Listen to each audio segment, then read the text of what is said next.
वागड़ की गंगा माही नदी मध्य प्रदेश के धार जिले की मेहत झील से अपनी यात्रा शुरू करती है। ये नदी जैसे ही बहती है, मध्य प्रदेश, राजस्थान और गुजरात की धरती को अपने जल से सींचती है और अंत में खंबात की खाड़ी में समा जाती है। इसकी कुल लंबाई 576 किलोमीटर है, जिसमें 198 किलोमीटर मध्य प्रदेश, 171 किलोमीटर राजस्थान और 247 किलोमीटर गुजरात में बहे हैं।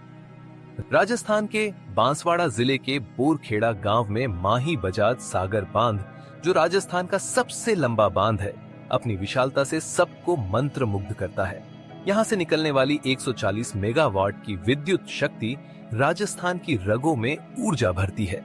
माही की सहायक नदियां चाप और अनास बाईं ओर और इरु, झाखम, सोम, मोरेन और भादर दाईं ओर इस नदी के संगम में जीवन का नया रंग भरती है। प्रतापगढ़ में झाखम बांध, जो राज्य का सबसे ऊंचा बांध है, अपनी 21 मीटर की ऊंचाई से आसमान को छूने की कोशिश करता है। माही नदी कर्क रेखा को 2 बार काटती हुई अपनी अद्भुत यात्रा में अनेक कहानियां समीक्षकों सब आंतामू समेटे हुए है। इसे वागड़ की गंगा, कांठल की गंगा और आदिवासियों की गंगा कहा जाता है। प्रतापगढ़ में माही नदी के किनारे का भाग कांठल कहलाता है, जहां से गुजरते हुए यह 56 गांवों को 56 का मैदान बनाती है।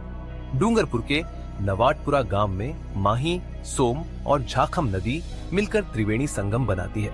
इस संगम पर बेणेश्वर धाम स्थित है, जिसे आदिवासियों का कुंभ कहा जाता है। बेणेश्वर धाम के संस्थापक संत मावजी, जिन्हें वागड़ का धनी कहा जाता है, ने यहाँ की धरती को अपने ज्ञान और आशीर्वाद से समृद्ध किया।